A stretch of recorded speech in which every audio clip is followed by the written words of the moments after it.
Hi, my name is Joseph Alai. Welcome to my channel. And today I'm going to talk about who you truly are and how that explains what is possible. So in other words, I'm going to explain to you through a metaphor exactly who you are and what you are capable of because of who you are.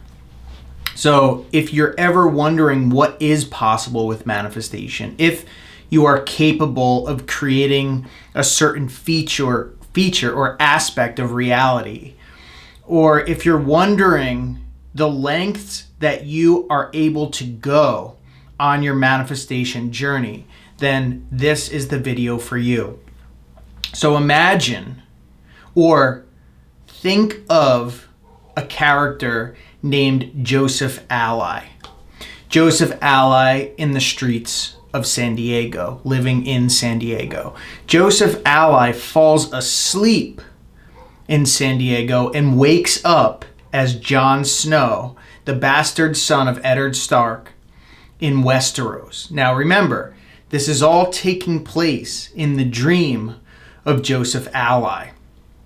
And Joseph Alai cannot know Westeros, so he has to fall asleep or imagine that he is Jon Snow in order to know the world of Westeros. And it is only from Jon Snow's point of view that Westeros is known. So, Joseph Alai freely overlooks his own mind so that he can become aware of the character Jon Snow in Westeros. He is Jon Snow in Westeros. He has the same problems as Jon Snow in Westeros. So, but just as in the dream, Jon Snow appears to have thoughts inside of him and the objective world outside of him.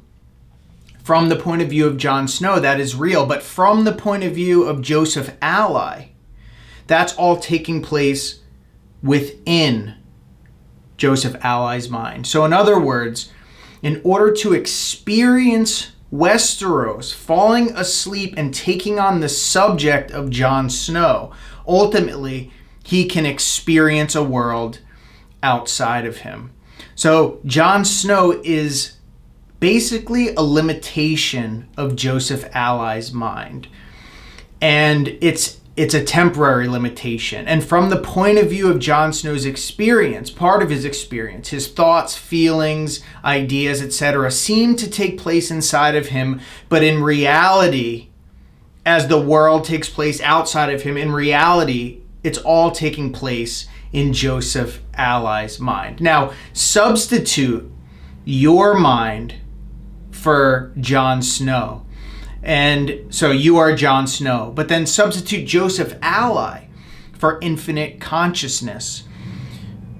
Infinite consciousness freely leaves or forgets or overlooks its own infinite being and assumes the point of view of yourself, through whose eyes or through whose mind experiences the outside world. So from this, it's the subjective experience of being aware and observing this world outside of us. But we are only a limitation or a material or an activity of God's mind. And ultimately, this is all just a dream taking place inside God's mind. There's a subject and there's an object, and we are the agency. All of us are the agency from which God can observe his world, this world, as an external world. So, and it's the same exact way as when you dream, it all exists within your mind, but nevertheless, when you take on the form or assume the character of the dreamer, you experience a world outside of yourself, which is only the substance of your mind. In other words, when you dream and there's an entire world outside of you and you can experience it and you play a character that is so real because you've entirely forgotten that you're asleep on your bed, just as Joseph Alai forgot that he was asleep on his bed and freely assumed the form of Jon Snow in Westeros with all of his problems, with all of his everything about him is Jon Snow. So it's interesting because this is exactly the way that we exist now, which ultimately means that all of this outside of us is actually God's mind. And there's a quote by William Blake, which says something to the effect of, when the windows of perception are cleared, man will see everything as it truly is, infinite. Or in other words, God. Everything is God's face. So another aspect of this, which applies to manifesting more specifically, is that in the dream, if Jon Snow became aware that he was Joseph Alai, then he could freely change the dream. And this is well documented in many cases, becoming lucid in a dream. Some people just become aware and can direct it in certain ways, but other people have complete control over the dream. And in the same likeness, your experience, the reason that you are able to manifest your desires is because it only is yourself. Everything you are looking at is existing within God dreaming you. So this limited consciousness is not all there is. There is no Joseph Alai. Truly, it's all just a dream regardless. And when we wake up, we can change and modify reality any way that we want. It's all just us anyway. So when you ask the question, what is possible? Or when you start to wonder how we can change anything outside of ourselves, the true reason is that there's actually nothing really outside of ourselves. We are actually, in another aspect of a metaphor, sleeping as God, and this is all the dream. But in the same fashion that in the dream we are Jon Snow, our true self is Joseph Alai sleeping, or in your case, if you fell asleep and dreamed yourself as Jon Snow, you still are actually yourself. Your consciousness is perceiving through the agency of Jon Snow's eyes, but it's still the same self. In reality, each and every one of us, God is dreaming each of our individual minds.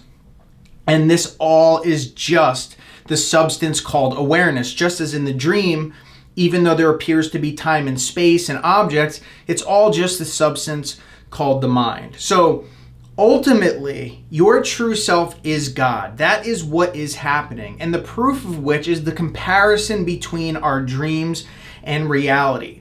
And just the same as the dream, it is only the limitation of our mind, which means it only exists of the contents of our mind, which means we are only seeing our subconscious and our mind. In the same likeness with this reality, we are only experiencing the contents of our mind. We can never experience anything else, which is why everyone has a slightly individualized, or not even slightly, it could be extremely different individualized experience between two individuals, because the contents of their mind are wildly different than the contents of my mind or your mind. So their experiences in this reality, meaning the world that they see or God's face, is the representation of the contents of their mind.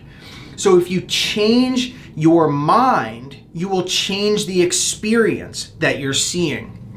And that is how you can manifest. Now, the interesting thing about this is, as I said in the dream, if Jon Snow became aware that he was Joseph Alai, he could freely change the dream. Well, in this reality, if we know that we're God, but we're still thinking from the point of view of Joseph Alai, the changes will not happen as effectively as if we completely leave our mind for a moment and perform the exact thing that we do in dreams, or perform the exact steps that God did when becoming us. So in other words, the absolutely critical aspect to manifesting, if you want to completely change and alter your entire reality, is to abandon or completely overlook your mind, meaning stop thinking from your mind and entirely assume a new character to the point to which you forget your old self. That's what I call supplanting your consciousness with a new one, or thinking from the point of view of someone else. Because as long as we are aware of being the character in the dream, Joseph Alai in San Diego, then I cannot become Jon Snow in Westeros. But it's when I completely overlook my mind and assume an entirely different character, namely imagining the end in first-person point of view, not from the limitations of your mind or the problem or the want, but from a character entirely different from yourself who forgot Joseph Alai and entirely maintaining the perspective of the point of view of a person who has it.